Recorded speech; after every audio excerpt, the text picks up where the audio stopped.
What have you done, Goku? An angel who has never known that he was an angel. What's the difference between the Ultra Instinct that Whis has and the Ultra Instinct that Goku has? What's the difference between this mortal and an angel? This is something that we've all wondered about, since it has never been explained. Now that Goku has mastered Ultra Instinct, well then, he's an angel, or he's just like them. I always thought that. But the manga or the anime have never explained in depth about this, the difference between Goku the mortal and Whis the angel. And now, this is it. This is the newest chapter of the Dragon Ball Super manga, where Whis reveals the truth about Goku.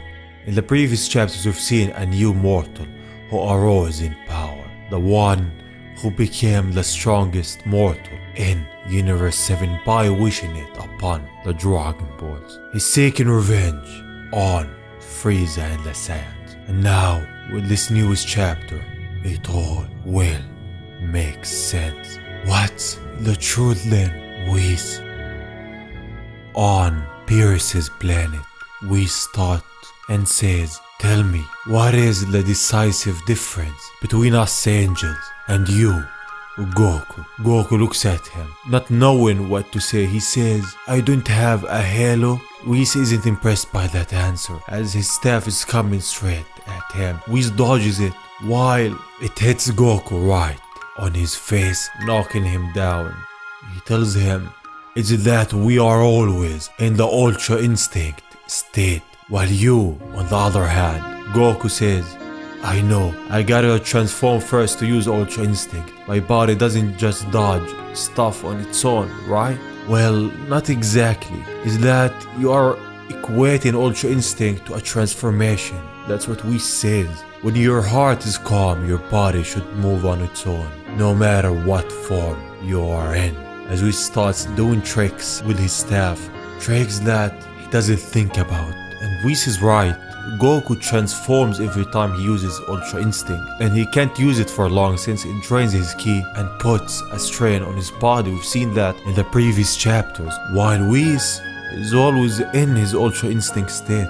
So what he's telling Goku, and what I'm getting from it, is he needs to use Ultra Instinct without transforming. But does that mean when he transforms to a Super Saiyan or Super Saiyan Blue and he harnesses the power of Ultra Instinct, does it mixes together just like what happened with Super Saiyan God and Super Saiyan? That's what I'm interested in knowing. Goku knows that he needs to use Ultra Instinct in his normal form. This will free him of the stamina drain that is creating a time limit. As for the full transformation that accompanies Ultra Instinct, let's set that aside for a last resort, for when a battle demands that you surpass your limits. So he's telling him, don't use the form of Mastered Ultra Instinct except as a last resort. So I don't get it. If he uses Ultra Instinct in his normal form and then transforms to another form, what does that create? I want to know that actually. We continue. Goku sits down because this may take a while. Whis looks up in the sky and says, "About that, time may not be on your side. This concerns you too, Vegeta." As we see Vegeta holding a giant rock in one finger. Vegeta here is training to harness the power of the gods of destruction. He walks up to Whis. "What is it, Whis?" He says, "While training, your rivals should be yourselves from the previous day.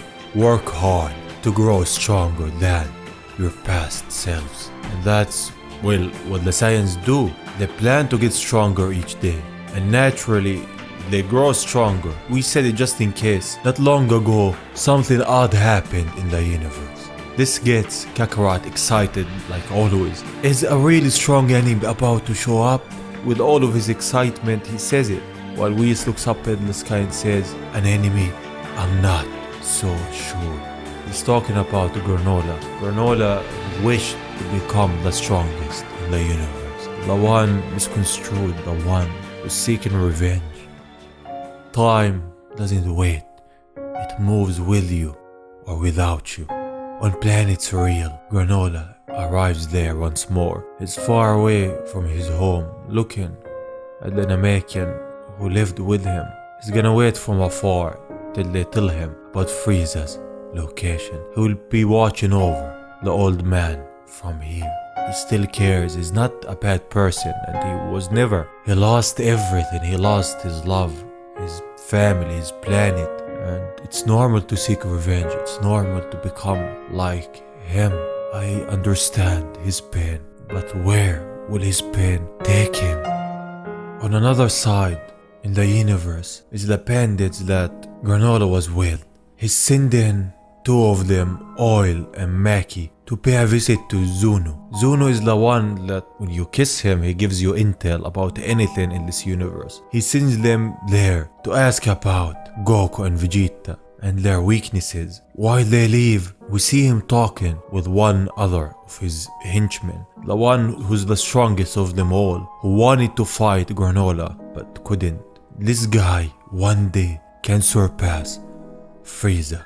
As they arrive at Lord Zono's planet, he asked Maki for a kiss. She doesn't want that at first, and I mean, who wants that? Who wants to kiss this guy? But at the end she agrees and does it.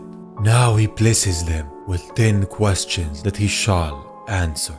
Meanwhile, Goku is training, just like Whis told him in his normal form, dodging the staff that Whis is using, and he's dodging it without thinking while his eyes closed. He does a backflip and stops the staff with his finger. Goku is getting the hang of it. He is an angel that Whis talked about before. As the staff goes in from behind him, Goku jumps up in the air and stands on it. Whis looks at him happy, while Goku opens his eyes and smiles back at Whis. He got it. He got the hang of it. The thing about Goku that I love, he's a quick learner. As soon as he trained a bit, he got the hang of it. He got to know what he should do, and that's what I love about him. And thus, Goku and Vegeta's training continues.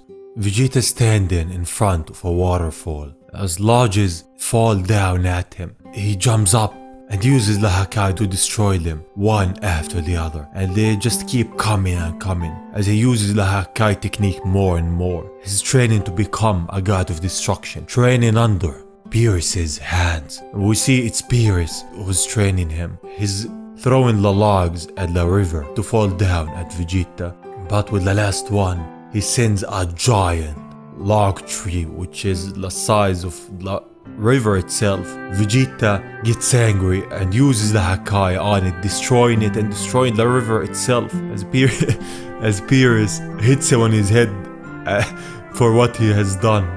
I love Vegeta in this arc. I'm gonna be honest, I love his character. He's getting the hang of it. We're not just looking at Goku getting stronger or having something of his own. We're looking at Vegeta, the god of destruction, Vegeta, and his dynamic with Beerus.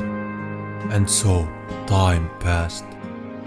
Having asked Zuno for Goku and Vegeta's weaknesses, Oil and Maki finally arrived on Earth. They arrived at Chi-Chi's place asking for Goku since she's the only one that Goku couldn't defy.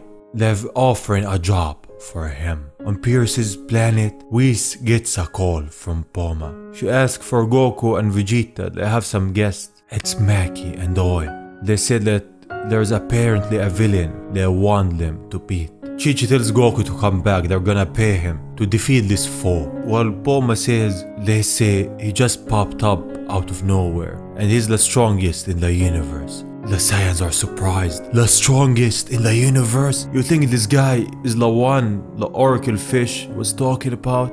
They ask Whis. He says that may be the case. Vegeta intends to fight. No one may claim the title of the strongest in the universe without his Saiyan. There's no need for Goku to come. Goku, we know him, he's excited about this stuff. He says, no way, I'm going to strongest in the universe. That gets me hyped up. And thus, they're going. They're going with Whis an express ride to Earth that will last 30 minutes.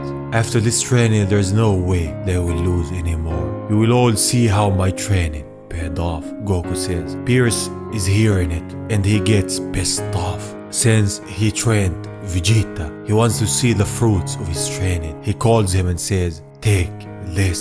He throws at him the earring that he wears. Stick it on your ear. It's a symbol of those who can use destruction. So Vegeta now can use the Hakai. He got the earring from Beerus. He is the next god of destruction. He tells him, now get out there and prove that the gods of destruction's signature move is stronger than angel techniques. Vegeta's on board with him. So it's a rivalry now, not just between Goku and Vegeta, but between Beerus and Whis. The pupil who will prove himself more. Is it the god of destruction Vegeta under Beerus or the angel Goku under Whis? Who will prove himself?